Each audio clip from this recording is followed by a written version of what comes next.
Fala pessoal, bem-vindos a mais um episódio do Corte dos Livros Podcast. Hoje eu tô com um cara aqui muito acima da média. A gente vai falar aqui, bater um papo com o Lelo Apovian. 10 anos representando o Brasil no esqui, na neve. 16 anos de Headhunter. E agora tá aqui sentado no Corte dos Livros pra gente falar um pouquinho da história dele e também desse livro incrível aqui que eu já fiz a leitura e já postei lá no Instagram. Lelo, obrigado, cara. Obrigado pela presença e ter aceitado o convite. E vamos conversar um pouquinho aqui sobre a sua história. Obrigado você pelo convite. A gente se conheceu virtualmente pelo Instagram e agora pessoalmente. Muito legal. Eu vou te corrigir que eu não me considero uma pessoa muito acima da média. Não. O livro é assim, muito acima da média. Humildade, né, Lelo? Não, mas eu acho que eu sou uma pessoa muito esforçada. Tá. E aí eu tenho alguns resultados muito acima da média. Eu concordo, mas eu não sou muito acima da média, não. Tá bom. Os personagens que estão aqui são muito acima da média. Ele é humilde também, gente. O Lelo tem humildade. Cara, Lelo, pra gente começar, eu queria saber, uma curiosidade quando eu tava lendo o livro, né? A gente tá num país tropical. Sim. Da onde surgiu a ideia do esqui na neve, cara? Meu pai, um cara que se fez sozinho. Tá. Teve bastante sucesso em algum momento, em um período importante da vida de muito sucesso, empreendendo no Brasil, que também não é fácil. Como ele trabalhava muito, ele tinha um amigo de descendência italiana que falou, pô, vamos esquiar. E a gente acabou indo juntos. Tá. E em janeiro, na Europa, e virou um programa de família, porque era o momento da gente poder estar todo mundo junto, sem meu pai estar trabalhando, pra gente estar ali, somos em 3 irmãos. E aí começou a virar 2 vezes por ano, janeiro e julho. E era um momento de família, convívio familiar. Tá. Numa dessas de julho, estava tendo um Campeonato Brasileiro em Las Lenhas, na Argentina, o que já é diferente, porque Campeonato Brasileiro na Argentina. Já fica estranho, né? Já é estranho. E eu participei lá na categoria amadora e acabei ficando em terceiro. Tá. Meus pais sempre incentivaram muito o esporte, me chamaram nessa temporada. No final da temporada, ali nessa semana, e falaram, e aí, gostou? Eu falei, gostei. Então se você quiser, a gente te ajuda aí a montar uma estrutura. Tá. Ninguém sabia nada, não era uma estrutura, era um treinador, enfim, então era... Quantos anos você tinha nessa época, Lelo? 14. Tá. Que legal, cara. Porque, igual eu falei, né? A gente num país tropical e você ser um atleta, ex-atleta, né? Sim. De esqui na neve. E entrar um pouquinho nessa história agora, foram 10 anos representando o Brasil. 2 Olimpíadas de Inverno, né? Sim. Como é que foi essa experiência, cara?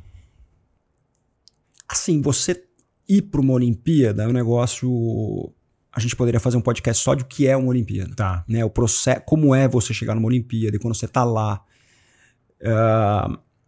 Eu nunca... Foi meio por acidente. É sempre meio assim... Tirando alguns mega talentos, pessoas que têm o dom, eu acho que é tudo meio por acidente. Tá bom. Né?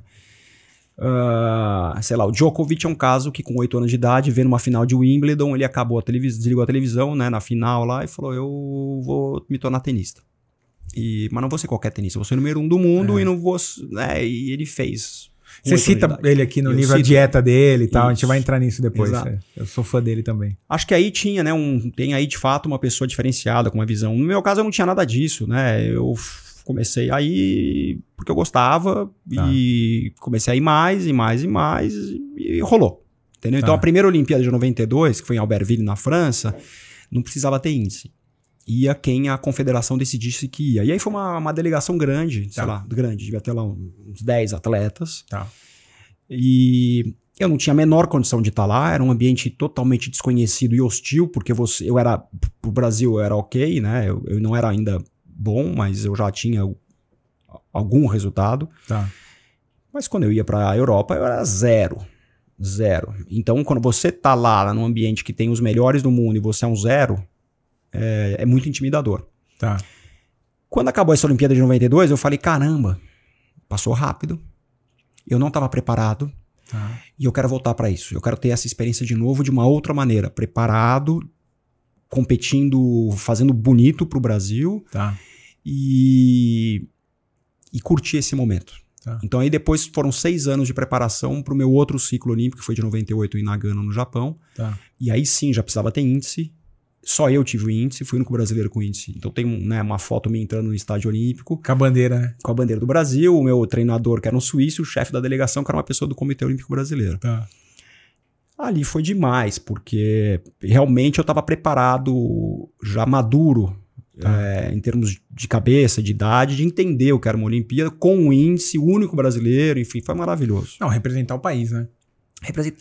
Como eu era o único, o Guga Kirten ganhou o Roland Garros, se eu não me engano, em 94, não foi? 94, 96? 5, 6, alguma não coisa me assim. lembro. Mas é perto dessa época. Acho que foi em 96. Tá. Porque o Senna morreu em 94, o Guga virou em 96, que foi o substituto do Senna. Sim, acho que sim. E eu fui para a Olimpíada em 98. Tá. Como eu era o único brasileiro, de repente surgiu assim a imprensa. Foi a primeira vez que a Globo, né, que cobriu era o evento, a maior emissora do Brasil, cobriu o evento. Tá. E ela levou lá uma equipe, era o Marcos Uchoa, enfim. E de repente tem um brasileiro como o Guga em Roland Garros, que ninguém sabia quem era. Tem um brasileiro que também ninguém sabe quem é, que tá indo pra Olimpíada de Inverno. Então todo mundo achou que eu era o novo Guga. E a pressão, e a responsabilidade Muito. disso? E ainda no Japão. Tá. O Senna era O Senna era idolatrado rei no no Japão, sim. Então quando eu cheguei lá, o único brasileiro, todo mundo achou que era o Senna. Eu ia no mercado, assim, tá na Vila Olímpica, né? Tá. Eu sempre falo, quem entra na Vila Olímpica sai diferente. O atleta que entra na Vila Olímpica, ele nunca mais é o mesmo. É mesmo? É muito transformador lá dentro. Tá. Você tem tudo, tal, mas de vez em quando saía a pé da Vila Olímpica e ia no mercadinho ali comprar uns negocinhos, nem lembro o que eu ia comprar, mas enfim. Porque lá na Vila tem tudo, tem água, tem Gatorade, os caras dão tudo de graça. Tá. Eu ia no mercadinho com o uniforme, com a credencial, parava o mercado. Parava assim, eu ter que ficar algum tempo dando autógrafo pra conseguir sair do mercadinho, porque eu era o brasileiro, Senna, Tá. era uma loucura. E aí virou essa né, é o novo Guga que ninguém se atentou a esse maluco que tá lá. Quem que é esse cara que tá chegando aí? Tá. Aí uma hora meu treinador falou, a gente vai ter que sair da Vila, porque você não tá concentrado, você tá dando muita entrevista, você tá desfocado. Você virou uma celebridade ali. Virei. Mano. Tá. Virei. E aí a gente saiu na véspera da minha prova, uns 2, 3 dias antes da minha prova, a gente alugou uma casa. A gente foi morar numa casa de família, não sei nem como ele arrumou isso. Tá. E eu sumi. Eu sumi pra poder focar concentrar na prova. Tá. Porque de tanto que foi, assim, foi muito legal. Que legal. Não, eu fico imaginando porque é muito o esporte, né? Eu, como tava falando aqui nos bastidores, né? O esporte teve na minha vida o tempo todo, a vida toda, né? E você representar o país, o único representante do país. E depois eu sei que eu vi num livro, não sei se foi no livro ou foi no seu Instagram, que você carregou a tocha olímpica também para o Rio 2016. O Rio 2016. Essa também foi uma experiência muito legal. E eles te chamaram por causa desse histórico seu no esporte ou não? Como é que foi esse convite? Depois que eu parei de competir na neve, eu fui pra trabalhar, né? Tá. Eu comecei a trabalhar tarde, comecei a trabalhar com 26 anos, depois que eu parei de competir. E eu virei headhunter. Sim. E o Rio 2016, eu fui o headhunter responsável. Olha como o mundo é maluco. Vamos ver, né? vamos ver. Eu fui o headhunter responsável por fazer as contratações da empresa que geriu o evento Rio 2016. Caramba, Léo. Que legal. Então tinha lá um diretor de hospitality, que cuidava de toda a questão de hospitalidade. Tinha um diretor de RH, tinha um diretor financeiro, tinha um diretor comercial. Uma empresa temporária que durava lá, não me lembro agora, mas durava lá, sei lá, 4, 5 anos. Até o evento. Então, uma empresa por quê? Porque você precisa vender cota de patrocínio. Tá bom. Você precisa ter um diretor financeiro que vai controlar as despesas e as orçamento, receitas. Orçamento. Você precisa ter um diretor de marketing, você precisa ter um diretor de hospitality, porque vai cuidar do turismo, enfim. E uma das pessoas que eu coloquei, eu fiquei muito amiga, já era muito amiga, e ela me chamou e falou, pô, você não quer desfilar com a tocha? Nossa. Eu tinha alguma relação com o Nussmann, na época que era o presidente do Comitê Olímpico Brasileiro. Quando eu fui para Nagano em 98, o Nussmann foi lá, a gente ficou bastante tempo juntos, então tinha uma relação. E então combinou da minha relação com o Nussmann, que ainda era presidente do COB, com essas pessoas que eu coloquei na estrutura, eles me chamaram para desfilar. Cara, sensacional. E aí, uma outra coisa, eu peguei, eu mandei um e-mail pro Nussmann, falei, Nussmann, pô, eu vou estar no Rio assistindo. E aí ele falou, pô, você vai ser meu convidado para ficar na Casa Brasil, no time Brasil. Caramba, que demais. Então tive ainda, além das tochas, de ficar lá no time Brasil, que são onde estão os atletas, enfim, foi muito legal. Sensacional, sensacional. Bom, você tem uma história aí representando o nosso país muito bonita, muito... saber que Olimpíada de Inverno, tocha, gestão, né? A parte que você falou agora, a gestão da organização do Rio 2016. Sim. Sensacional. Ô Lelo, antes de a gente entrar na história do Headhunter, no livro você fala sobre isso, sobre o acidente que você teve em 99, se eu não me engano. 99. Logo depois que você parou profissionalmente, né? e você teve um acidente. Como é que foi essa recuperação, que eu sei que não foi fácil, mas queria que você contasse um pouquinho por que, gente, eu fiz essa pergunta pro Lelo. Porque às vezes a gente tem algum obstáculo na vida e a gente para.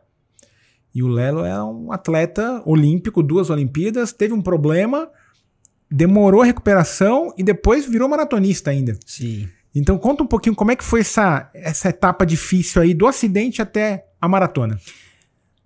Antes, eu sei que não é nem o tema aqui, mas vou passar rápido. Eu fico triste com o momento. Eu sou muito patriota. Tá. Realmente, a questão de você ir para uma Olimpíada te transforma. Você valoriza muito da onde você veio. Tá bom. O Brasil tá cheio de problema, né? Não apoia o esporte, é um país do futebol, pouco incentivo a todas as modalidades tirando o esporte, o futebol. Mas eu fico triste com o momento que a gente vive político, sabe? O nível das pessoas que estão se candidatando, enfim, eu tô muito triste mesmo. Desgostoso, assim. né? Entendeu? A questão, não vou nem falar de Lula, Bolsonaro. Acho que o nível das pessoas que estão lá em Brasília, com raras exceções, é muito ruim pro Brasil. Enfim, é muito triste. Não, e o esporte, né? O esporte e a educação são 2 coisas que transformam, né? Exato. Educação e esporte. Eu não vejo outra solução pro mundo, e principalmente pros países mais vulneráveis como o Brasil, os países da África, a educação. E tanto que você coloca o livro, desculpa te cortar, a primeira frase sua do livro é os professores. Somente a educação. Sensacional. Os professores. Eu não vejo outra solução pro mundo. Porque o mundo tá difícil, né?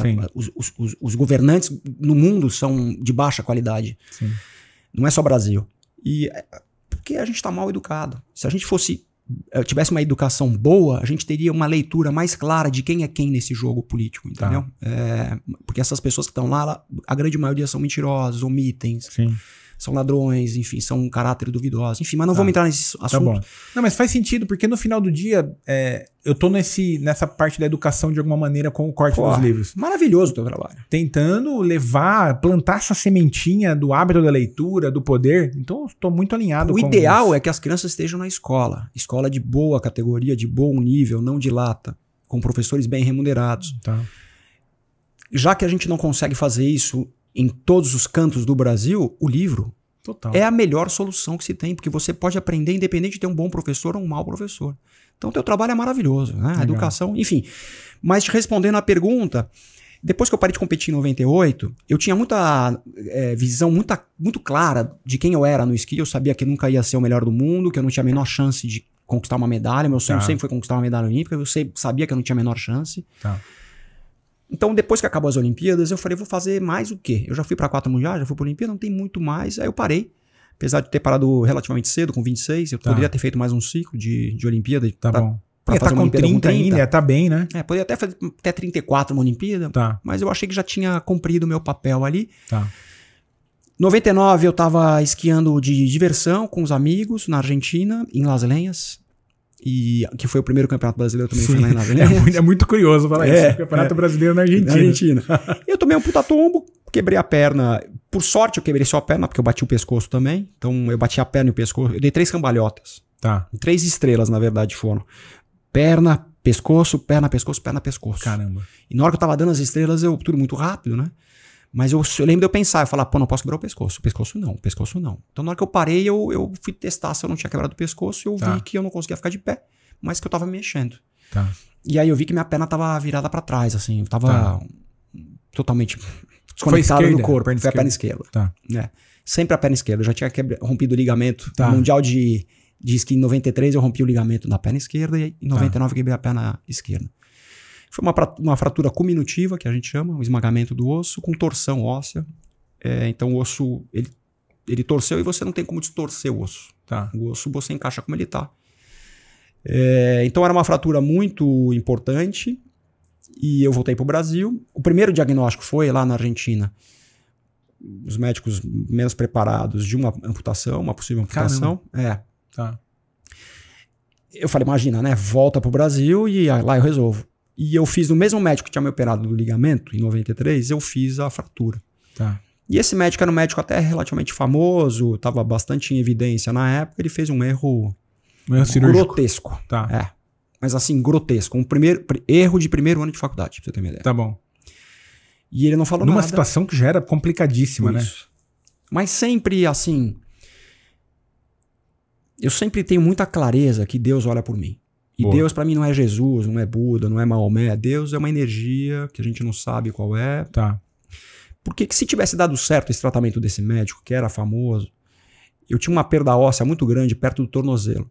Tá. E esse médico não viu essa perda óssea. Então, se tivesse dado certo, eu ia ter uma refratura. Eu ia estar andando na rua, ia quebrar de novo e pau, ia ter começado do zero, aquela dor de novo, tudo de novo. Tá. Por sorte, esse tratamento deu errado. Ele não me falou nada, que ele tinha cometido um erro. Ele ficou me enrolando durante 2 anos. Caramba, 2 anos? 2 anos. Acho que o período todo foi 4 anos, 4 anos. Tá. 3 anos e 10 meses, pra ser mais preciso. Tá. Durante esses 2 anos, eu comecei a ter uma série de deformidades na perna, porque eu tava usando ela não calcificada. Então eu fiquei com a perna côncava, meu pé começou a rotacionar para dentro. Caramba. Eu fiquei com a perna 6 centímetros mais curta. De um lado 1,76 m, do outro lado 1,70 m. Nossa. Então eu fiquei manco. Teve algum problema no quadril? Não, chegou, porque né? eu não dava pra fazer muita coisa 4 também. 4 anos eu fiquei de cadeira de rodas, muleta e bengala. Caramba, cara. Quando eu descobri... Aí o Marcos Paulo, que era meu treinador na época, querido Marcos Paulo Reis, falou, não tá muito estranho isso. 2 anos, você vai no meu médico. E ele me levou num cara chamado Marcelo Filardi.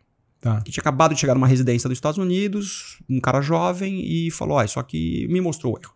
O erro tá aqui, eu vi o erro. Bizarro. Eu não sei resolver isso. Eu vou te indicar um médico que fica em Jundiaí. Olha lá, estamos aqui hoje. Pois é. Quem que era, você José lembra? Bongiovanni. Bongiovanni é um nome muito conceituado em medicina aqui no Jundiaí. Não, no Jundiaí não, no mundo. José Bongiovanni é um dos melhores médicos que faz um tratamento chamado Ilizarov. Caramba. O cara é uma lenda. Se você falar no mundo ortopédico, em qualquer país do mundo, do José Bongiovanni que faz o Ilizarov, todo mundo conhece. Caramba, não tinha essa noção. Cara, assim, realmente... O que é isso? É uma gaiola, aquele fixador externo, que chama Ilizarov, porque o médico que inventou é o Dr. Ilizarov, que é um russo. E é um fixador externo, você enfia lá os parafusos para dentro do osso, e esse tratamento ele criou para aneníase. Então você consegue alongar o anão. Você consegue esticar o anão. Entendi. E como eu tinha uma perda óssea, várias deformidades, era o melhor tratamento. Então esse José Bongiovanni acabou fazendo um enxerto de osso da bacia lá na perda óssea que eu tinha perto do tornozelo. Resolveu, ele fez a rotação do meu pé, corrigiu, ficou paralelo de novo, alongou, enfim, barba, cabelo e bigode. Mas isso tudo me custou 4 anos. Eu fiquei 4 anos aleijado. Caramba. Mesmo. Mas você acreditava que você ia voltar? Na cabeça você falava, eu vou voltar. Eu tinha certeza que eu ia voltar. Muito bom. Muito louco. Agora eu estou estudando mais sobre a física quântica. Estou lendo um livro maravilhoso chamado Enigma Quântico. Enigma Quântico? Já que nós estamos falando de livro. Eu vou ter que comprar também. o Enigma Quântico. Enigma Quântico, boa. É o que o Einstein falava que era algo fantasmagórico. E eu sempre tive essa visão muito clara que eu ia ficar bom. Sempre tive. Eu tive perrengues ali no meio do tratamento, né? Quando eu descobri que tinha erro médico, ia começar do zero. E também teve uma passagem, logo que eu coloquei a gaiola, os pinos ficam todos expostos, né? Tá tudo aberto ali, você tem que limpar bem e tal. Tem que ter cuidado, tudo, né? Tem que limpar, infecção, enfim. E era assim, Lelo, você tem 30% de risco de pegar uma infecção. Eu tava nos 30%. Então, uma semana depois que eu coloquei a gaiola, eu acordei um dia me sentindo mal. Na noite antes, eu fui jantar com a minha namorada e comecei a brigar com Deus. Falei, puta, não é possível. Ela na minha frente, não é possível que eu tô passando por isso. Por que eu? Sou um cara muito ativo, gosto de fazer esporte. Por que eu? Por que você tá fazendo isso comigo? Bati uma puta boca lá com ele. E no dia seguinte eu acordei me sentindo estranho. Por sorte eu tinha médico. No mesmo dia eu tinha médico. Eu tinha um retorno pós-cirúrgico do Dr. José Bongiovanni. Vim aqui pra Jundiaí. E, cara, eu cheguei no hospital, febre. Ele demorou pra me atender, ele atrasou. Ele sempre atrasava pra me atender. Isso é normal até aí, tudo bem? De eu acordar, ele me atender, eu tava com quase 40 graus de febre, uma infecção hospitalar. Caramba. Num foco do pino. E ele falou, você tem algum compromisso? Não, porque daqui você não sai. Você vai ficar aqui no mínimo uma semana tomando antibiótico na veia. Nós vamos ter que fazer uma nova operação para tirar o pino, que tá com o foco da infecção. E vamos torcer para dar certo, porque a infecção de osso é uma coisa mais difícil de matar o bichinho. E foi. Então aí depois desse dia eu falei, caramba, eu não posso bater boca com esse cara lá de cima. Aí é bravo.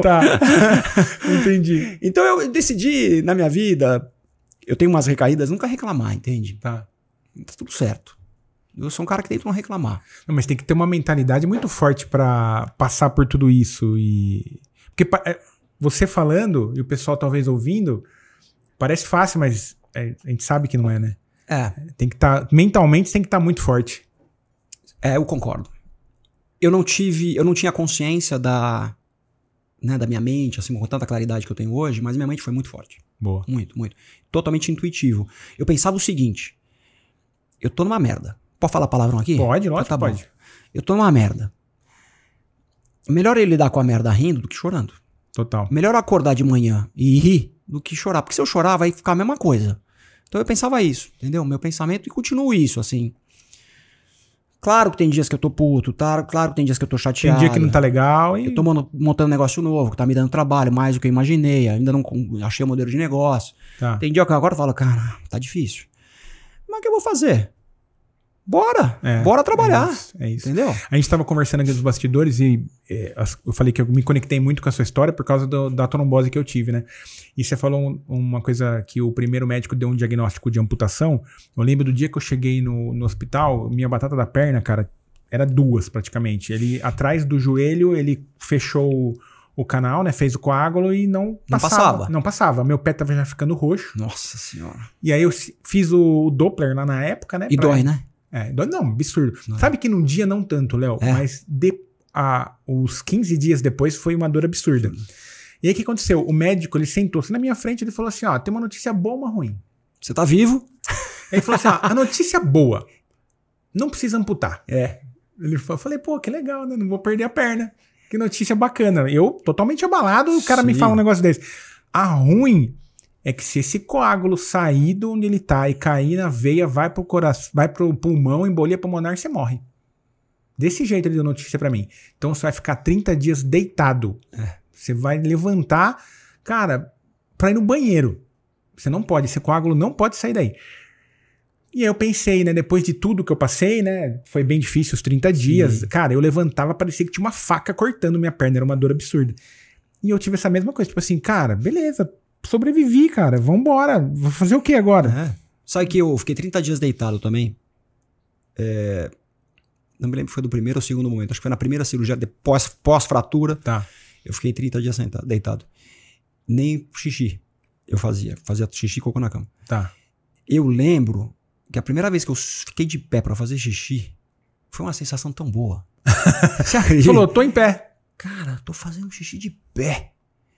Que a gente começa a valorizar coisas simples, né, cara? Depois que a gente passa por situações assim. Hoje, de tudo que eu passei, às vezes eu acordo às 3, 4 da manhã pra fazer xixi e puta, tem que acordar pra fazer xixi.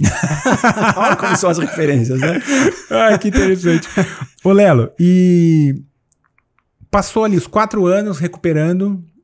Eu imagino que foi muito difícil a volta. E aí, a maratona. Cara, como é que você virou maratonista 6 centímetros a menos para correr uma maratona em Berlim, em todos os lugares que você já foi? Como é que foi essa transição aí? Eu já corria. Tá. Porque as estações de esqui são muito altas. Você fica lá 2.000 metros, a base tá a 1.800, 2.000 metros, você tá hospedado a 1.800, 2.000 metros, mas você esqui em 3.000, porque você pega a cadeirinha e sobe lá pra cima. Tá. Então eu era 10 quilos mais pesado de músculo. Tá bom. Força. Porque é um esporte anaeróbico, você tem 1 minuto e meio pra descer, a explosão pura, pá, porrada. Tá. Diferente de corrida maratona, que é, né, você faz 2, 3... Mais consistência, isso, né, e tal. Então eu sempre corri, mas obviamente para me preparar para as estações de esqui, né, musculação e corrida. Quando eu fiquei bom da perna e eu não competia mais no esqui, eu achei que eu precisava achar algum outro esporte que me desse o mesmo prazer ou algo similar em termos de adrenalina, de comprometimento, de ter uma agenda de treino, etc. Aí eu fui fazer triatlon, eu era muito ruim na natação, então eu sempre fui muito competitivo. Na natação, os melhores me colocavam lá no Olímpico. Me colocavam lá 3 minutos, eu tirava 1 minuto no pedal, tirava 1 minuto e 50 na corrida, e os caras chegavam 10 segundos na minha frente. Eu via lá os primeiros segundos na minha frente, eu nunca conseguia chegar porque eu nadava muito mal. E aí o triatlon também, são 3 esportes, mais a musculação são 4. No triatlon começa na natação, né? Nada, pedala e corre. Tá. Você já começou com muito tempo atrás da galera. Exato. Eu já largava tomando um puta pau dos caras. Tá. Aí eu tinha que sempre correr atrás de prejuízo. Me matava no pedal e me matava na corrida. Tá. Chegava exausto e os caras 10 segundos na minha frente. Eu via ele chegando assim. E o triatlon são 3 esportes. De manhã você tem que nadar, pedalar, correr todo dia e fazer a musculação 2 a 3 vezes por semana. Se você quiser fazer bem. Tá bom. Então eu acordava de manhã, corria, na hora do almoço, acordava e pedal, almoço, natação e de noite corrida. Eu chegava depois do almoço, eu acordava às 5 da manhã. 5h20 estava em cima da bike, treinava até às 7, voltava pra cá, tomava banho pro escritório. Tá. Almoçava, 3 da tarde, caí de disjuntor. Me dava sono, porque eu acordava às 5, já tinha feito força no pedal, ainda na hora do almoço tinha que nadar, eu chegava eu não tava nadando direito, não tava trabalhando direito. Tá fazendo nada direito. E ainda não conseguia ganhar a prova. Eu falei, quer saber, eu vou focar na corrida. Corrida 4 vezes por semana ali, 40 minutos durante a semana e mete um treino de 1h30 no final de semana, você faz a maratona. Tá. Então foi meio por acidente, assim. Eu sou ruim na natação, eu vou focar no que eu sou bom, que eu era melhor na corrida. E foi e embora. Aí quem corre 10 quer correr meia, quem corre meia quer correr 42, e aí foi. Eu entrevistei uma amiga minha que chama Isadora e ela também é maratonista, né? Ela veio aqui acho que umas 2 semanas atrás.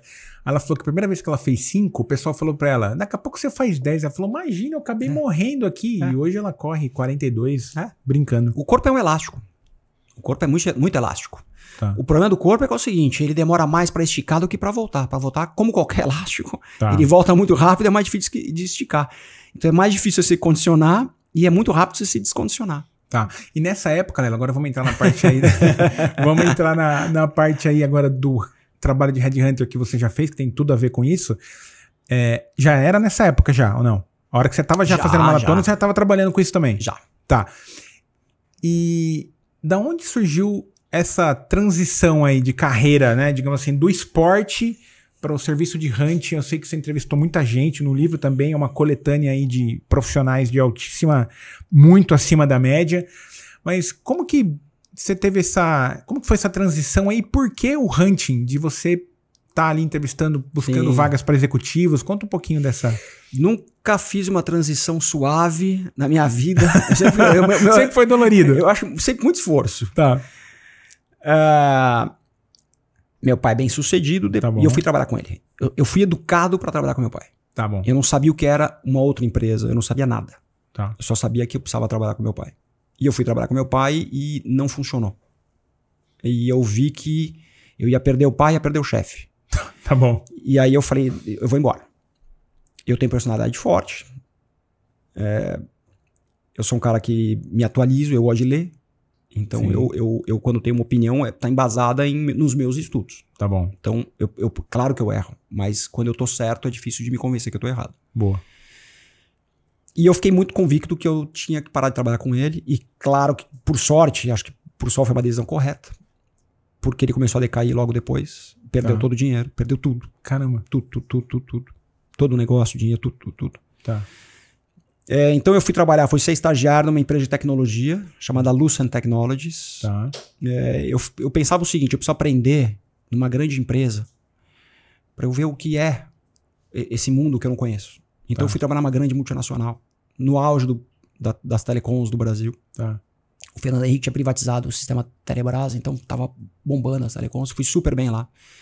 Eu era estagiário de call center, literalmente com um headset na orelha, atendendo, fazendo campanha de marketing.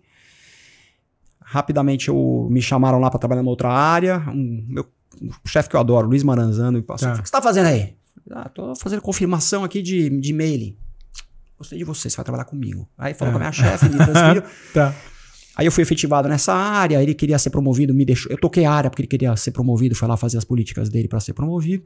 Entreguei resultado, aí eu troquei de área, aí fui crescendo pra caramba lá, ganhei dinheiro. Achei que era tudo muito fácil e pedi as contas.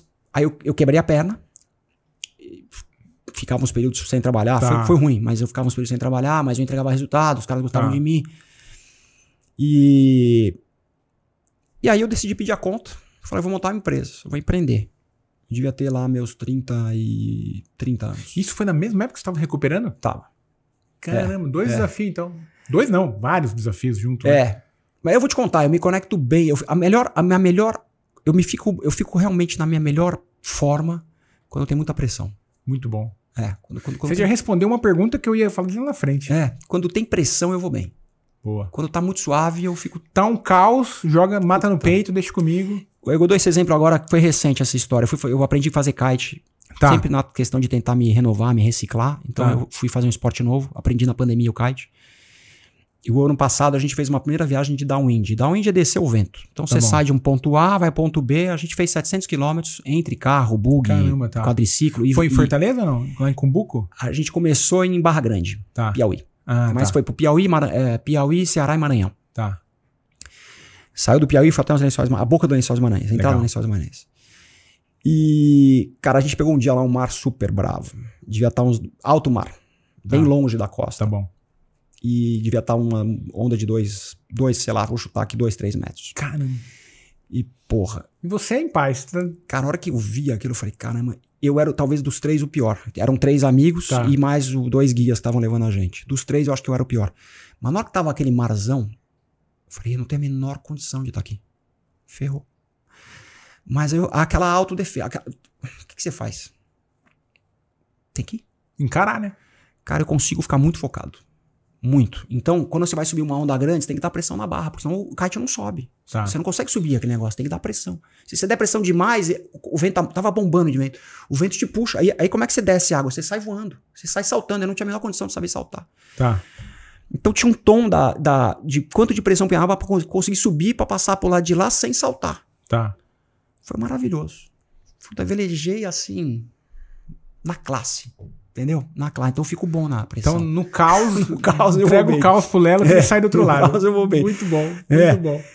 Enfim, do que eu tava falando, a gente até desviou, Não, né? a gente tava falando do como que você começou a parte de hunting, como que chegou isso? Aí eu saí da multinacional americana, fui montar um negócio e o negócio foi mal. Perdi todo o dinheiro. Tá. Tudo que eu tinha ganhado, que tinha guardado quando eu era adolescente, ganhava mesadinha no meu pai, que eu não gastava o dinheiro, guardava, perdi tudo. Eu queria casar, sem dinheiro. Sem dinheiro você não consegue casar. Aí eu falei, eu pedalava com o Paulo Pontes, que era o presidente da Michael Page na época. O Michael Page mora em empresa de recrutamento e seleção da época. Lelo, tem lá, a Nike é nosso cliente. Eu falei, porra, você quer trabalhar na Nike? Eu falei, eu vou adorar. Aí eu fiz o processo, no final ele falou, não é pra Nike, é pra cá. Vamos, né? Preciso casar. Vambora. Fui ganhando pouco, mas enfim, aí comecei como hunter. E aí fiquei 16 anos. 16 anos. Foi super bom. Sou muito grato à minha profissão de headhunter. Fui muito feliz. O que você levou do esporte pro hunt? Você fala assim, isso aqui do esporte... A primeira coisa quando eu virei hunter, na Michael Page, eu descobri que eu nunca tinha trabalhado de verdade. Porque na multinacional a gente trabalhava muito e tal, mas era um momento do Brasil, pelo momento de privatização do sistema, a gente era tocar o dia a dia. Tá bom. Quando você vai para quando eu fui para Michael Page, o mercado de recrutamento e seleção de hunting no Brasil era inexistente. Então a gente teve que educar o mercado. Tá, entendi. Cara, era quebrar pedra todo dia. A gente trabalhava 12 horas por dia, no mínimo. Era obrigatório, das 8 às 8. Tá. Mínimo. E às vezes final de semana. Então eu ficava exausto. Eu lembro que quando eu primeiro mês de lá, eu tinha que ir pro banheiro dormir depois do almoço. De tão cansado que eu faço. Puta, eu não sabia nada. Então eu não sabia que era um auditor, não sabia o que era assim. Eu só sabia vender. Sempre fui bom vendedor. Tá bom. Mas o que eu levo, e até hoje, é o foco, a resiliência. Michael Page tem que ter muita resiliência. Tinha, né? Agora mudou. Faz tempo que eu não falo lá com a galera, mas muita resiliência, muita determinação, humildade. Tudo isso eu aprendi com o esporte. E eu levo pra minha vida hoje. E levo meus filhos assim, filho, humildade. Abaixa a cabeça e trabalha. Boa. Entendeu? Vai lá estudar. Eu sou um cara meio... Eu sou rígido comigo e sou rígido com quem eu gosto. Quem tá à minha volta, assim, eu sou rígido. Eu sou super carinhoso, acho que eu sou um bom pai. Sou muito intenso como pai. Mas eu tenho minhas rigidezes, assim. Tá. Então, do mesmo jeito que eu dou muito amor, eu cobro. Mas eu cobro, ele vai fazer o que ele quiser da vida dele. Mas que ele faça bem, que ele tenha humildade. Boa. É isso. Isso é negociável. Escolha alguma coisa que você vai fazer bem. Se você gosta, você vai fazer mais que o outro. Se você vai fazer mais que o outro, você vai ficar melhor que o outro. Porque você está fazendo mais porque você gosta. Se fizer mais, vão te pagar por isso, porque você está fazendo mais que o outro. Então é isso. Isso leva o esporte me ensinou. Por que eu fui esquiar? Porque eu gostava. Por que eu acabei ficando bom? Porque eu tinha um objetivo de ir pra Olimpíada. Só vai pra Olimpíada quem tá bom. Entendeu? Então um foi puxando o outro. Tá. Eu tava lendo um livro essa semana. Estou, né? Do Paulo Coelho, o Alquimista. Porra, esse livro é maravilhoso. Você já tinha lido, não? Não, comecei agora, eu tô completamente Deve tomado. ter uns 40 anos esse livro. Sim, é muito antigo. É muito antigo. É maravilhoso esse livro. E aí eu comecei a ler ele e ele fala sobre o poder do entusiasmo, né? Que às vezes a gente negligencia o quanto o entusiasmo, você entregar tudo, mergulhar de coração e alma no negócio, é quase uma vantagem competitiva. Ó, eu falo nas minhas palestras, tem uma dose de risco nisso. Tá? Às vezes eu pratico, às vezes não. Não tem plano B. Só existe plano A, que é o que você tá falando, entendeu? Se você acredita, eu falo nas minhas palestras, vai. Não olha pra trás, entendeu? Vai. Se você acredita, se você estudou o mercado, várias vezes me perguntam, e os pais agora me perguntam, Lelo, o que eu faço com meu filho? Ele busca uma profissão que paga bem ou busca o que ele quer fazer? O que ele ama fazer? Uhum. É a junção dos dois. Tenho falado isso com muita frequência, a junção dos dois. Se você escolhe um mercado que não paga bem, você pode até, beleza, se você não se preocupar com o dinheiro, vai. Se você quiser ganhar dinheiro, você tem que procurar um mercado que paga bem. Seja você um executivo ou um empreendedor. Mas você não pode abrir mão da sua paixão. Porque se você for pelo dinheiro, você vai ser mais um lá, porque você vai fazer meio de saco cheio e você não vai ter tanto sucesso. Você vai estar lá na massa de manobra que não vai ganhar tanto dinheiro, mesmo no mercado que ganha muito dinheiro. Se você tem a sua paixão num mercado que paga bem, aí a minha tese é, você vai trabalhar mais porque você gosta muito, você vai trabalhar mais com o teu par, teu colega, você vai entregar mais, você vai ganhar mais. Sim, total. Então tá tudo muito associado, assim, né? Então, eu tendo a dizer, não tenha plano B. Se você estudou o teu mercado, se você se identifica com ele, se você tem amor por isso, é um mercado que tem potencial, que é grande, cai de cabeça. Vai embora, né? Se mata por ele. É isso aí. Pode demorar um pouco mais, um pouco menos, mas vai rolar. Nossa, eu sou muito alinhado, tô muito alinhado com isso. Ô Lelo, e do livro agora? Vamos falar um pouquinho desse... Bora. Do Muito Acima da Média. Lê o Enigma Quântico. Se quem não leu, Enigma Quântico. Não, eu vou ler, com certeza. Maravilhoso. Com certeza. Lê outro livro, desculpa. Não, pode falar, Lelo. A biografia do Einstein. Boa. Porra. É assim, né? Mas é uma linguagem bem para não físico. Tá bom. E é complementar a Enigma Quântico. O Enigma Quântico fala muito do Einstein. No final da carreira dele, ele meio que não acreditava muito nisso, não foi? Eu falo nas minhas palestras também que ele foi não ridicularizado, porque seria muito forte, mas ele foi deixado de lado. O Einstein, quando tinha 25 anos, ele é um talento, né? Não preciso nem falar, né? Não precisa apresentar o Einstein. Mas ele é um desses talentos que descobriu muito cedo o que queria fazer. Como o Pelé, como o Senna, o Einstein, o Leonardo da Vinci. São caras que descobriram muito cedo o que queriam fazer. Ele tinha 25 anos de idade, ele morava na Suíça, apesar de ser alemão. E ele revolucionou a física, a química, a biologia, tudo com as 4 grandes teorias. E uma coisa que ele falou foi a física quântica. A física quântica é tudo... A física é tudo que a gente enxerga, tudo que é grande, né? Essa mesa tem física, esse telhado, enfim, essa televisão tem física, tudo que a gente enxerga. A quântica é tudo que a gente não enxerga. São os quântons. Os átomos a gente não enxerga. Ele foi o primeiro cara que fala de física quântica. E ele renegou, né? Negligenciou. Como não é até hoje, que é o enigma quântico, que ele chamava de fantasmagórico, não existe até hoje uma explicação pelo esse enigma quântico, que é o átomo. O átomo, ele é onda e ele é molécula. Ele é partícula. Quando você olha para ele, ele é uma partícula. Quando você não olha para ele, ele é uma onda. Isso tem todo um enigma que vocês vão ler no livro, que eu não vou falar aqui. Já deixou muito curioso. E eu sou um cara muito curioso, então vou precisar ler. O Einstein, como ele não conseguia provar o que estava acontecendo com o átomo, ele renegou a física quântica. Entendi. E aí os colegas europeus, os ingleses e os alemães, comprovaram que a física quântica existia, fizeram testes, e ele falava não. Então eles começaram a meio que colocar o Einstein de lado porque ele não se renovou. Entendi. Entendeu? Ele teve uma limitação de abrir a cabeça e falar isso aqui... Preciso olhar pra isso, né? Ele olhou, mas ele não conseguia ter uma lógica. Ele queria ter dentro do estudo, um cara estudioso, né? Talvez ele queria fazer a racionalização. Isso. Racionalizar isso. E até hoje, os físicos não conseguem racionalizar. E até hoje, a física quântica, ela não está tão em evidência porque não consegue uma explicação lógica. É mais filosófica do que lógica. Entendi. Então ele foi deixar de lado.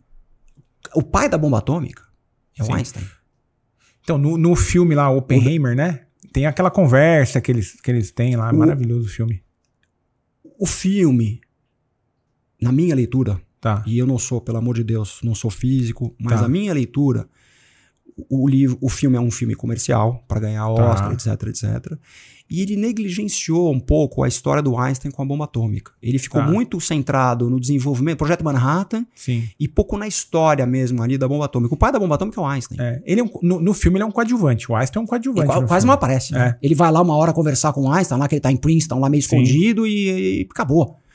Não, o criador da fórmula de energia, a forma mais famosa do mundo, foi o Einstein que criou. A descoberta do átomo, a força do átomo, né? Quem descobriu foi o Einstein.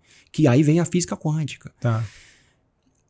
Em cima das teses, das teorias do Einstein, que foi desenvolvida a bomba atômica. Entendi. Entendeu? Inclusive o Einstein, alemão, judeu, morando na Alemanha, ele começa a ser perseguido porque ele já era o Einstein, já era uma celebridade no mundo inteiro, já era muito famoso, conhecido. Ele começa a ser com medo de ser perseguido porque era alemão, o Hitler já perseguindo os judeus. Ele foge para os Estados Unidos e lá ele chega e fala, galera, nós vamos fazer uma bomba, porque quem fizer essa bomba primeiro vai dominar o mundo.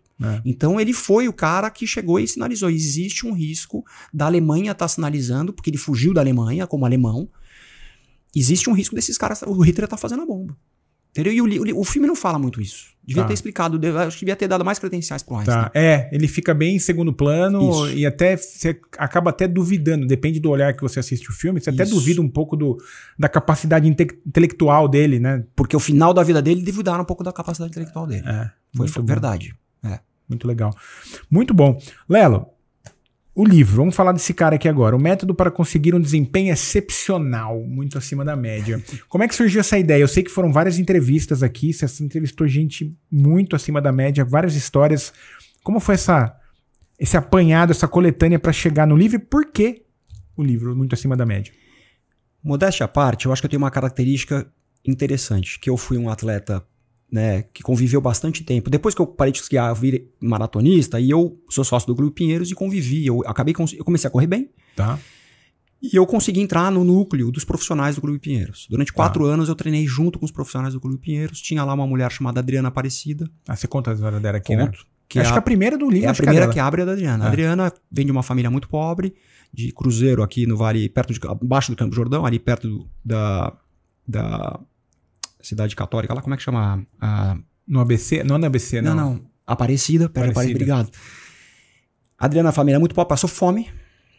E ela se tornou a melhor maratonista do Brasil, recordista brasileira. Até hoje o recorde é dela, 2 horas e 29. E eu entrei no grupo deles. Eu treinei 4 anos com esse grupo. Então eu tive a experiência do esqui, a experiência da maratona e a experiência de Hunter. Entrevistei mais de 5 mil pessoas na minha vida. Tive mais de, 1.500, 2.000 cafezinhos com presidentes, diretores.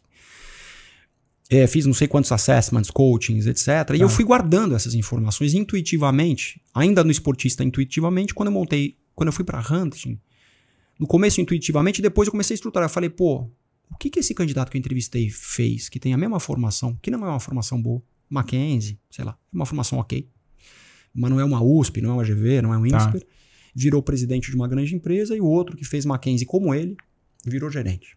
Essa é a minha pergunta. Entendi. Entendeu? Eu comecei a guardar.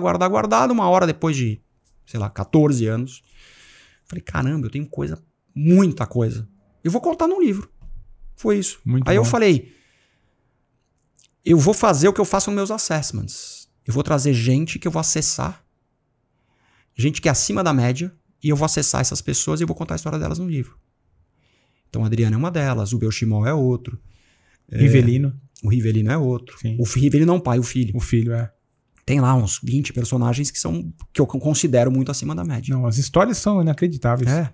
Gente drogada que saiu. Gente que era pobre que ficou rico. Gente que foi demitido e montou uma puta empresa. Tem de tudo. Sim. Tem de tudo. Sim, muito bom. Dentro do livro, Lelo, o que eu achei bem interessante é que tem um método. O Mesa mais Família. Sim. E eu acho que você deve usar isso no seu dia a dia. Acho não, tenho certeza. Muito. Conta pra gente o Mesa mais Família. Como que é esse método? É meditação? É mindfulness? Esporte? Alimentação? Sono e convívio família. Conta um pouquinho desse método pra gente. Quando eu fui escrever o livro, eu falei, eu vou escrever um manual da performance. Boa. Aí eu falei, é impossível escrever um manual. Teve um livro que eu li do Rio, como é que ele chama lá? Da mesma editora, da Citadel. Enfim, ele montou um manual no início do século passado. Tá. No início do século XX, ele montou um manual da performance. Tá. Eu falei, eu vou atualizar esse manual. Essa era a minha ideia. Não Napoleão Hill, Napoleão Hill. Tá. Desculpa, Boa. Napoleão Hill. Me deu branco. O livro dele tem 1.200 Sim, o manuscrito, né? Manuscrito. Tem 1000 e poucas páginas. Eu falei, eu vou atualizar o manuscrito, o Napoleão Hill, e vou... Só que eu vi que era impossível. Não tem, para ter performance tem muita variável, depende de comportamento, de soft skills, de hard skills, da onde você vem, para onde você vai, não é impossível.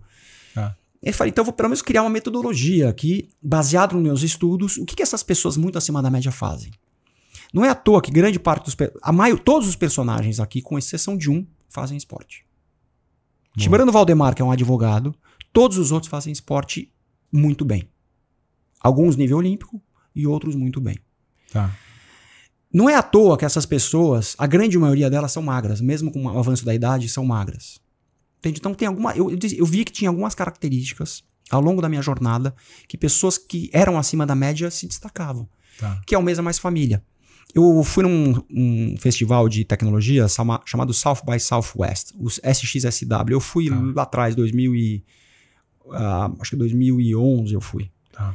E eu vi uma palestra da Red Bull no South by South, que ela fez um estudo com os atletas dela. Por que os atletas dela são tão bons? Por que o Schumacher virou Schumacher? Basicamente era isso. Tá. Por que o Senna é o Senna? Por que o Pelé é o Pelé? Enfim. E era um estudo super profundo com várias coisas. Enfim, eu peguei daquilo junto com o que eu li, com o Djokovic, com os candidatos que eu entrevistei, etc. E vi que o Mesa Mais Família era o mínimo que a gente precisava fazer para ter performance perene. Que a gente pode ter performance agora. Eu posso estar performando no teu programa. Tá. Talvez, não sei. Talvez sim, talvez não, mas talvez. Mas e a performance que a gente... A performance é um gráfico, né? Ela vai, sobe, a gente vai... mas a questão é que nem a bolsa de valores. A gente precisa ter sempre as quedas, mas o gráfico tem que subir. Tá bom. Mesmo dentro das quedas, a gente tem que fazer um gráfico que sobe. E para ter esse gráfico que sobe no longo prazo, o Mesa Mais Família, mindfulness, esporte, sono, alimentação e convívio social de qualidade. As pessoas que praticam isso como hábito na vida delas têm muito mais chance de ter performance no longo prazo. Muito bom. Entendeu? O mindfulness vai te trazer um autoconhecimento e uma visão muito mais clara de quem você é dentro da humanidade. O esporte, esporte é o aspirador, caráter, né? Não tem jeito. Entendeu? O aspirador do corpo.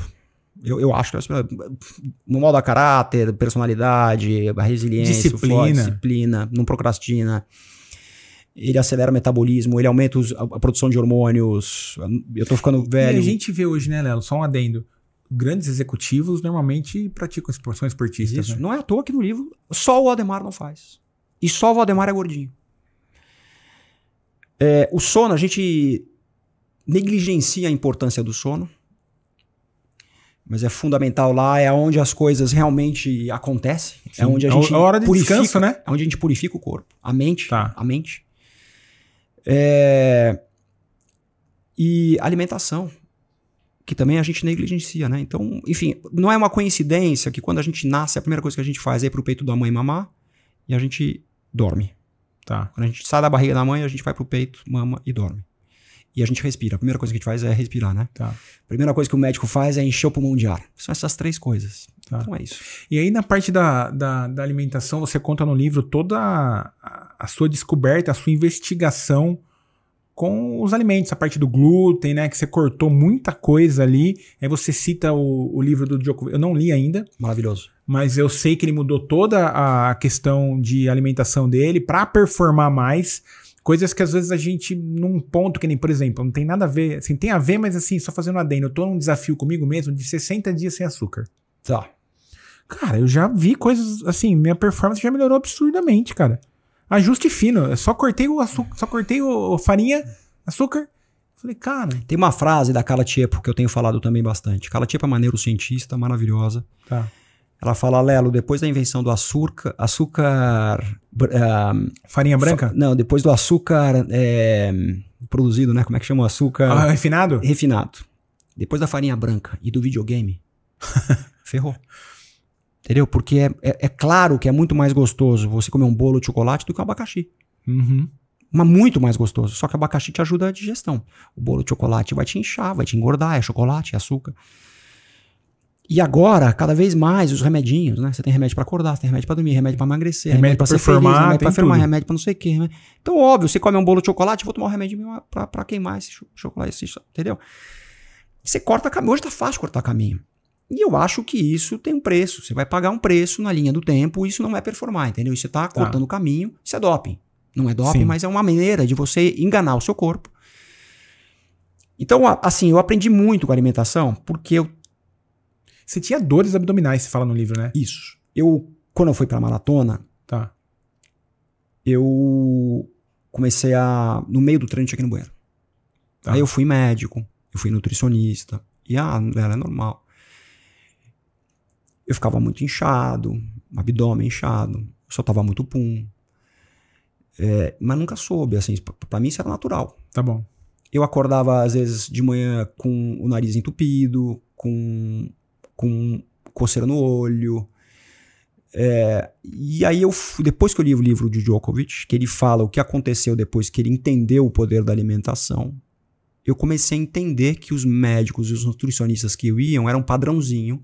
Era uma receitinha que eles davam de bolo, que é padrão para todo mundo. Para você e para mim é a mesma coisa, come os mesmos alimentos. Entendeu? Aí eu comecei a ler um livro que eu vou dar aqui de dica, que é O Paradoxo dos Vegetais. Paradoxo dos Vegetais. Maravilhoso. Paradoxo dos Vegetais.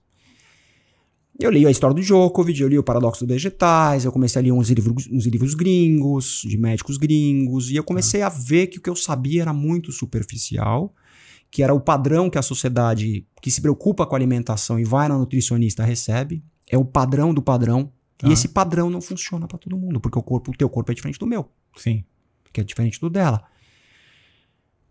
E aí eu fui fazer um exame de sangue e para saber o que eu tinha de rejeição alimentar, deu um monte de coisas que eu nunca ninguém me falou, nenhum nutricionista, nenhum médico. Eu vi que tinha um monte de rejeição, eu fiz o protocolo de purificação, são, se não me engano, 6 semanas de purificação. Muito difícil, porque eu tinha muita rejeição, muita. E depois eu fui reintroduzindo e entendendo como o meu organismo trabalha. E aí eu fui estudar e vi que realmente o alimento ele é fator muito relevante de doenças importantes. Então, o Parkinson está muito associado açúcar, né? à inflamação do corpo. A gente tem hoje mais neurônios. Hoje não, né? A gente tem mais neurônios no sistema digestivo do que no cérebro. Tá bom. Comprovadamente. Eu não sou médico, mas eu estudei isso e comprovadamente o nosso sistema digestivo tem mais neurônios do que o cérebro. A conversa do sistema digestivo com o cérebro ela é muito importante. Então, a associação do Parkinson, porque quem inflama no sistema digestivo conversa-se com... Eu estou falando aqui uma linguagem que... Desculpa, né? Eu não sou médico, mas bem coloquial, que bem amadora, mas esses sistemas se conversam muito. Então, está muito associado o Parkinson à questão de inflamação do corpo. Quando você come uma coisa... Por exemplo, eu cortei muito o glúten. Tá bom. O glúten está associado a Parkinson e outras doenças degenerativas. O leite também tem muita, porque inflama o corpo. Mas olha que curioso. Pizza, para mim, me cai bem. Olha. Glúten e queijo mussarela. Tá? Se eu como meia colher de requeijão, eu como muito. Eu queimo muito. Então eu posso comer uma pizza inteira grande, numa boa, e me cai bem. Se eu como meia colher de sobremesa de requeijão, tô fudido. Entendi.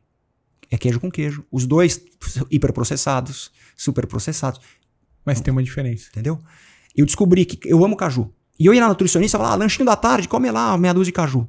Eu comia 200 gramas de caju, porque eu adorava, eu não engordo. Cara, eu descobri que caju me faz um mal tremendo. Tremendo. Então eu continuo comendo caju, só que eu espacei. Em vez de eu comer todo dia, eu como uma vez a cada mês. Continuo comendo meu caju.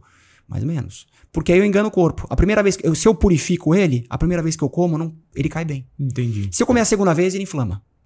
Entendeu? Então eu saquei qual é que é e eu vou brincando com o meu corpo. Mudou minha vida. Mudou minha vida. Eu falo pra você, mudou minha vida. Mudou. Eu preciso ler esse livro do Djokovic. Eu jogo tênis. Eu gosto muito Ele tem dele. dois. Ele tem a biografia dele e o livro das dietas Das dele. dietas. Da dieta. É esse da dieta, Porque né? o da dieta ele fala da biografia dele. Tá. Ele fala da história dele. Só que ele acentua mais a dieta. É. E quando eu já gostava dele, quando eu vi você falando sobre isso, eu achei interessante. E, cara, é um cara que hoje tem 37, eu acho. 37, se eu não me engano. E ele performa num nível... Você viu o jogo na final da Olímpica? Ele é o Alcaraz? O Alcaraz com 21 sofrendo. Cãibra, na final de adoro o Roland Garros. Meligeni. Eu adoro. Acho o Meligeni genial. Tá. Não só como tenista, mas como jornalista, apresentador. Mas ele falou, tá fora de forma, tá com a idade. O Meligeni conhece muito, mas pra mim era muito evidente que o cara acabou de passar por uma cirurgia no menisco um mês atrás. O cara ficou deitado, anestesia, um cara que é puro, com o corpo puro como o dele. O cara, no livro dele ele fala, não come nada. O cara faz a comida, o Djokovic cozinha a comida dele, pra não ter interferência de fora. Sim. O corpo dele é muito puro. Quando você toma uma anestesia pra fazer uma cirurgia, descalibra o cara inteiro. Não, tanto que o Wimbledon, você vê que ele tava totalmente desconfortável. Exato. O Wimbledon. Ainda assim chegou na final. Exato. Anestesia, ficou deitado, fisioterapia, recuperação, tudo isso. O cara parou de jogar. Pô, o cara é um monstro, entendeu? Porque vem de uma situação que ele tava fora de forma. O Meligeni tem razão, tava de fora de forma. Mas por quê? Porque ele veio uma cirurgia, não é por causa da idade. Sim. E na final... Não. E você viu o jogo? Eu assisti o jogo inteiro. Né? Não, e o quanto você vê que ele tava querendo aquilo, né? Pra mim, nunca vi ele se emocionar daquele jeito. Ele ganhou 23 Grand Slam. Pra mim, como avalio pessoas, né? Sim. A minha vida inteira, mais de 16 anos avaliando pessoas, no jogo eu falei, ele vai ganhar. Porque era muito evidente pra mim. O jogo foi muito pau a pau, né? Pau. Foi um uma detalhe, quebra né? em cada... Foi Decidiu muito o jogo. Mas pra mim ele entrou, é o jogo da minha vida. E por que era o jogo da vida dele? 37 anos. Ele não tem mais um ciclo olímpico, Sim. porque ele vai estar com 41. A chance dele chegar com 41 para uma final olímpica é muito difícil. Se não impossível, é muito difícil. Pela idade, né, precisa estar jogando muito, precisa estar tudo certo. Ele já tinha tido outras experiências olímpicas que ele não foi bem sucedido. Ele já era medalha, mas não tinha sido, né? Não era olímpico, né? Não era olímpico. O Alcaraz tem mais 3 ciclos olímpicos. Sim. Ele já ganhou muito, né? Já ganhou vários grandes lãs. Então, não era era um jogo muito importante, mas não era o jogo da vida. O Djokovic entrou aqui, é o jogo da minha vida. E ele fez o jogo da vida dele. Não, foi sensacional. Cara, eu me emocionei no final, porque... Eu também. A hora que ele ajoelha no chão ali e você vê a mão dele tremendo... Você viu? Ô, louco, Jogo da arrepiou vida. aqui, cara. O cara ganhou 22, né? 23 anos. Não precisava daquilo, né? E ele entregou tudo. Tudo. Não, foi absurdo. Tudo. Eu sou muito fã dele. Eu acho que ele é um cara que ele não tem o mesmo carisma, por exemplo, de um Nadal, mas ele tem um jeito dele, ele respeita. Ele ficou muito criticado na pandemia por causa da vacina, né? Mas é aquilo que você falou, ele não ingere nada, ele não coloca nada no corpo. Sabe o que eu acho do Djokovic? Apesar de nunca conhecer, nunca troquei ideia, eu gosto muito dos três. Acho que os três fizeram um bem tremendo. O Nadal, o Federer e o Djokovic fizeram um bem tremendo pro tênis. Elevou o nível. Mudou o esporte, né? Mudou o esporte. Nível de conhecimento, exposição, muito mais pessoas acompanhando o esporte por causa dos três, tudo. Né, o jeito como o Federer, a classe do Federer Você viu o documentário do Federer? Novo, não. Bom. Maravilhoso. Eles filmaram os últimos 12 dias de profissionais dele. A coisa mais Quero linda. ver. Tá no Prime. Prime, né? O Djokovic que eu tenho é o seguinte, e de novo eu não conheço nenhum dos três, né? Eu tô em primeiro lugar. Pra mim a vitória é inegociável. Entendeu? Então ele se torna um cara mais fechado, mais egoísta, mais... Mas eu acho ele carismático. Mas eu acho que a vontade de vencer dele é tão grande que torna ele uma pessoa que as pessoas questionam. É isso. Eu assim, eu não tenho nada contra ele. Eu acho ele um cara... igual eu falei, 37 anos, fazer o que ele fez ali, pelo amor de Deus. Grana já tem horrores. Fama já tem horrores. Reconhecimento no país dele deve ser o Deus lá. Sim. O que move, né? É a paixão pelo tênis, né? Sensacional. Ô, Lelo, agora falando de leitura, você já deu algumas dicas aqui de livros, né? Como que é você com a leitura, assim? Como é que é a sua... Você lê bastante? Eu sei que você é um cara muito estudioso, muito curioso, tá sempre reciclando o conhecimento. Mas como é que é a sua relação com a leitura? O meu pai sempre me educou a não estudar. Filho, meu pai não estudou, era péssimo aluno na escola, falou, você vem trabalhar comigo que você não precisa nem estudar. Já tá pronto, você vai tocar o negócio. Eu nunca vi meu pai ler um livro. Zero. Pra não te mentir, eu vi meu pai uma vez lendo um livro, acho que da história do Emerson Fittipaldi, porque meu pai ama carro e ele conhecia o Emerson. Acho que foi o único livro que eu vi meu pai ler. Já muito diferente da minha mãe. Minha mãe sempre falou, minha mãe, uma família muito pobre, que não teve educação escolar e viu nos livros a possibilidade de se tornar alguém na vida. Ela sempre, filho, você tem que ler, você tem que ler. E eu nunca li, sempre odiei ler. Até quando eu li 100 Dias Entre o Céu e o Mar, do Amir Klink. Tá. E quando eu li o Paulo Coelho, o Alquimista. Eu falei, cara, isso aqui é legal. Eu devia ter, sei lá, vou chutar aqui 12, 13 anos. Tá. Mas eu nunca fui educado para ler. Eu criei esse hábito porque eu sou um cara curioso. E eu acho que a leitura te traz um aprendizado fundamental para você se manter atualizado, se manter... Não, e uma maneira barata de se desenvolver, né? Entende? Hoje tá muito fácil, a gente vai no YouTube, vai ler, vai assistir um podcast, vai ouvir um podcast, enfim. Sensacional. Então eu me alimento muito dos livros. Eu amo biografias. Eu leio quase todas. Leu Goggins já? Não. Não leu David Goggins ainda? Não. Boa. Nossa, cara. Precisa ler. Nada pode me ferir e nunca hora de parar. David Goggins. Pô, esse best-seller, o meu livro foi best-seller ainda é best-seller na Amazon, mas esse é o primeiro de todos há muito tempo. Ele é um ultramaratonista. Tá. Então ele faz aquelas maratonas de 400, acho que é 400, não sei quantos quilômetros. Cara, ele chegou a correr uma maratona com a perna quebrada. Nossa. Você vai se conectar muito com a história dele, cara. É absurdo, assim. E a biografia dele é... É a biografia dele. É a biografia dele. Tá. Nada pode me ferir é o primeiro, nunca hora de parar é o segundo. Tá. Sensacional, cara. Preciso comprar esses dois. Porque tá sempre entra na Amazon e vejo lá, tá sempre em Não, primeiro. é que ele ficou muito, assim... É que a história dele, ela conecta com as pessoas em vários aspectos. Tá. Violência na infância, disciplina, esporte... essa pegada de tipo assim, nunca hora de parar. O nome mesmo já diz sobre o que é o livro, né? Sim. É um cara muito obcecado, ele é muito determinado. Então é um baita livro. Se você gosta de biografia... Eu adoro biografia. Qual que foi a melhor biografia que você já leu? Difícil, né? Do Da Vinci é maravilhosa, puta cientista, né? Um artista, na época era tudo. Ele era médico, secava cadáveres para poder pintar bem, enfim. Tá. A do Einstein é maravilhosa, a do Steve Jobs é maravilhosa, a do Google é maravilhosa, a do Agassi é maravilhosa. Nossa, a do Agassi é maravilhosa. É boa. Você já leu a do Guga? Não, do Eu Guga acho melhor do Guga. O Guga vai ter um documentário agora, né? Vai.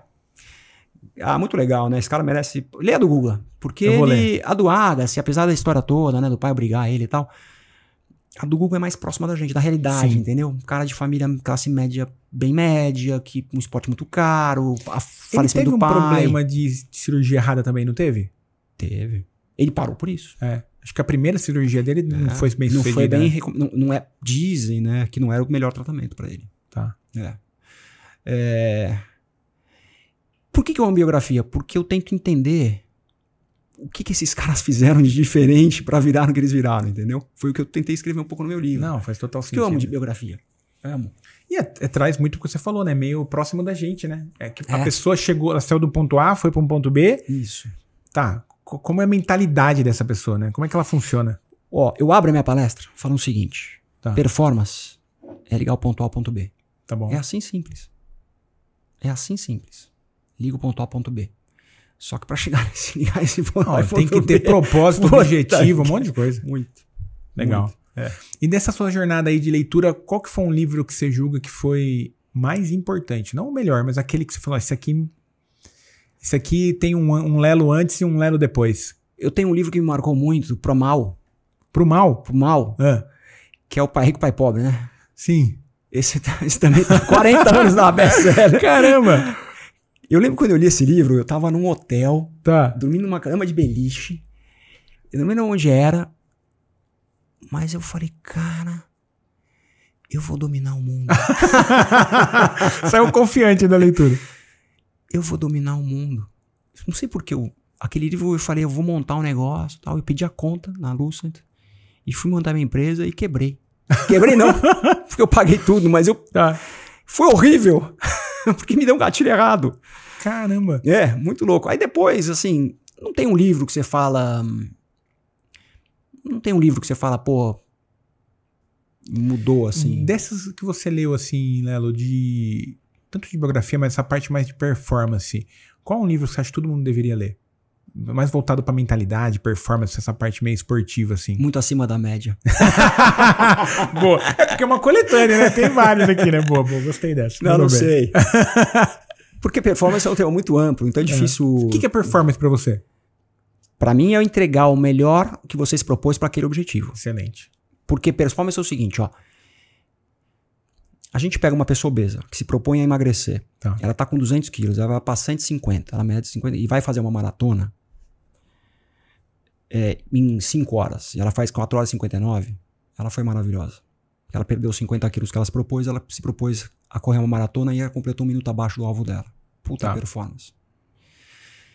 E se você pega o Kipchoge, que é o melhor maratonista da história, que se propõe a correr uma maratona em 2 horas e 1 e corre em 2 horas e 2, pô, 2 horas é um puta. Mas ele foi mal. Porque ele não... Entendeu? Então ele não performou. Tá tudo bem.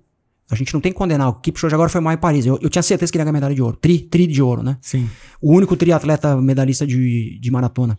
Não deu. A primeira prova que ele não completa na vida dele foi na maratona de Paris.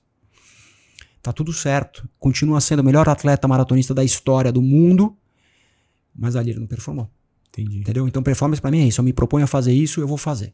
E entregar o que você se propôs. Muito bom. Objetivo claro, meta e foi.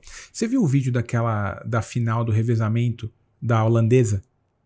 Que ela deu um sprint no final. Maravilhoso, você viu? É emocionante. Nos últimos 100 metros.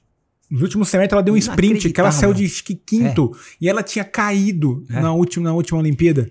Pra mim isso pra mim é puramente força mental. Claro que ela treinou, claro que ela estava hiper preparada, mas você começa a se alimentar mentalmente ali da dor e ver que aquele combustível tá dando certo, você tá passando gente, ali pra mim é pura... Não, a hora que, antes dela fazer a curva pra entrar, eu tinha certeza que ela ia ganhar, cara. Eu falei, mano, não tem... Você vê a energia dela, vai chegar. Isso, a energia.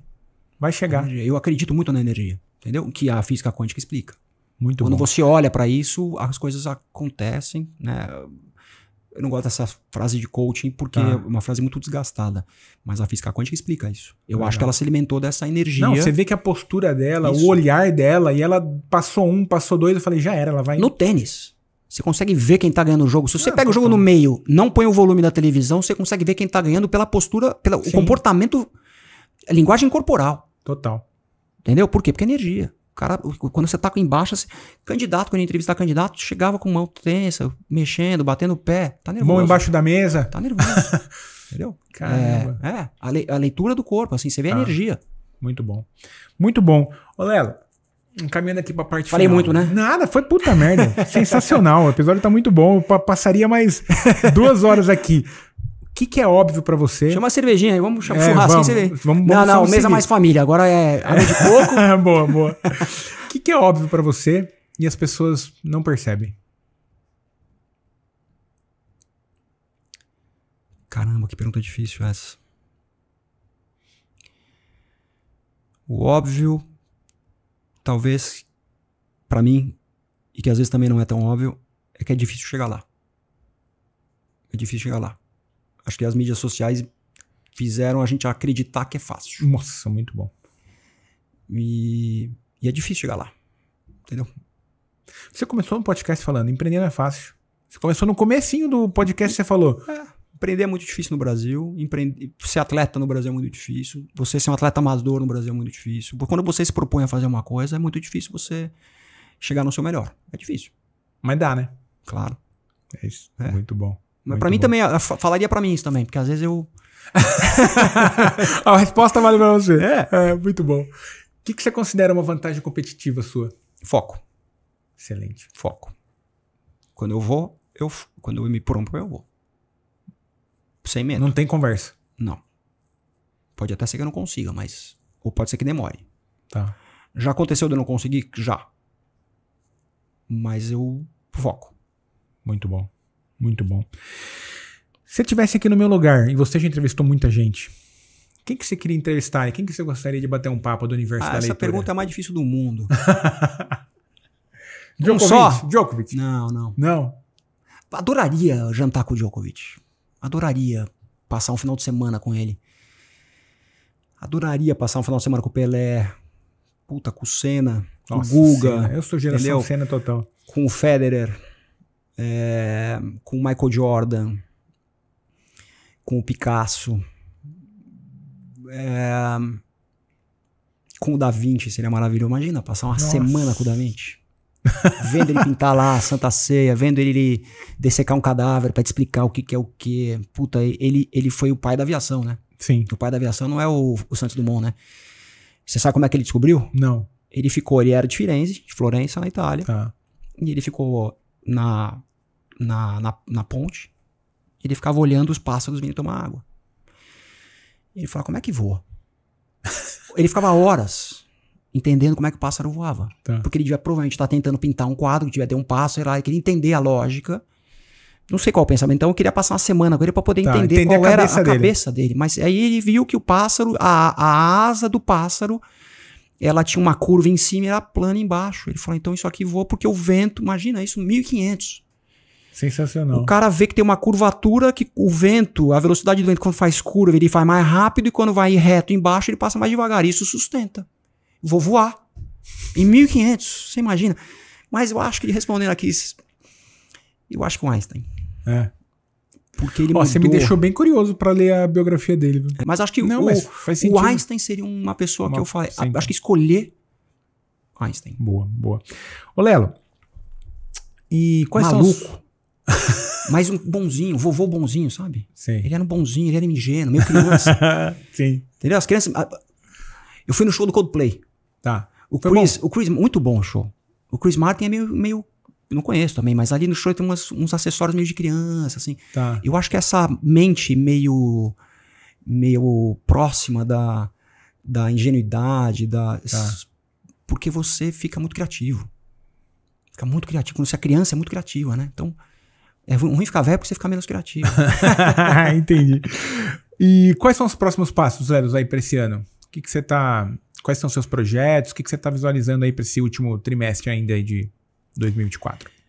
Continuar com o Mesa Mais Família. Boa. Essa rotina da minha vida que eu gosto muito. E espero que eu consiga achar o caminho correto da minha reinvenção profissional.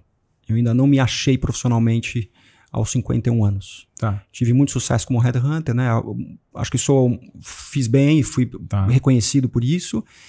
E agora tem um caminho que ainda não está tão claro para mim qual é, mas eu já vejo a luz lá na estrada que eu tô, mas ainda está muito esburacada. É a EdTech que você fundou, né? EdTech, outras coisas que eu estou fazendo. Tá. Tenho várias frentes abertas e elas todas se cruzam entre elas, mas elas não estão tão claras ainda de que maneira elas vão ter sucesso. Tá bom. Legal. Muito bom. Muito bom, Lelo. Muito bom, cara. Queria te agradecer o papo, cara. Imagina. Foi incrível. A gente ficou aqui acho que 1h15, 1h20. Que bom. Seu livro é muito bom, já te falei isso. Obrigado. O pessoal se conectou muito lá, porque eu acho que são histórias de pessoas próximas da gente. Isso. É a real. Que é a vida real. Vida real. Acho que é isso, vida real. Vida real. Pessoas que saíram de uma posição, às vezes, muito atrás de outras. Isso. Com situações muitos obstáculos. Sim. Mas performaram e tiveram um resultado no que se propuseram a fazer. Isso aí. Muito acima. Então, te agradecer esse momento, esse bate-papo. Obrigado aí pela oportunidade. Obrigado a vocês muito. pelo convite. Mesmo, obrigado. Adorei. E obrigado por ajudar a divulgar o livro. Ah, que isso. Você foi um dos primeiros. Foi um dos primeiros? Foi. Então, foi legal porque no dia que a Dani abriu uma caixinha, aí eu falei assim pra ela, Dani, qual livro eu preciso ler esse ano ainda? Aí a Dani sabe que eu gosto de esporte, ela sabe um pouco da minha história de lesão e tudo mais, né? Não, você tem que ler o livro do Lelo. Cara, comprei no dia seguinte, li. Acho que uma semana eu tinha já postado resenha, porque eu fiquei muito... Posso te dar uma dica, então, de um outro livro? Que não fui eu que escrevi, foi um outro jornalista. Quer dizer, eu não sou jornalista, né? Mas foi um jornalista que escreveu, chamado Operação Portuga. Tá, essa é a sua biografia contada por outra pessoa, né? Parte do livro é a minha biografia contada por esse jornalista. São 4 personagens. Da Globo, né? Ele é da Globo. Tá. Ele é do Serginho Xavier, do Sport TV. Tá. E da Globo também. Legal. Operação Portuga. Você vai gostar de ler esse livro. Muito bom. Vocês também, Operação Portuga. Legal. Muito bom. Lelo, obrigado então, de verdade. Prazer, obrigado pelo viu? tempo. Passamos aqui. Se você quiser deixar algum recado final para audiência, Não, acho que tranquilo? quem quiser me seguir, @LelaPovi é meu Instagram. A gente vai deixar na descrição. Tá bom. E em LinkedIn, uso as duas que eu uso. Não Muito uso bom. o X, que agora também nem tem, né? Não tem. Não uso mais. Cortaram. Cortaram o X, não tem TikTok. Cortaram tudo da gente. Gente, então assim, você curtiu o papo, compartilha, curte, se inscreva no canal. Ô, Lelo, o pessoal assiste e não se inscreve. Se inscreve no canal. É Você impressionante. quer ficar sabendo dica de livro? E aí eu O vejo... bate-papo não sei se é bom, mas o livro é bom. E eu vejo os indicadores, que eu sou muito disso de ver indicador, né? Então, todo mundo assistindo, eles não se inscrevem no canal. É impressionante. Então, se inscreva no canal, caminha pra frente. Se você tem aí um empreendedor ou alguém que é da maratona, do esporte, ou que quer ouvir boas histórias de pessoas que performaram muito acima da média, obrigado por vocês estarem aqui. Episódio novo todas as quartas e até a próxima. Valeu, obrigado, viu? Lelo, obrigado, cara. Foi bom?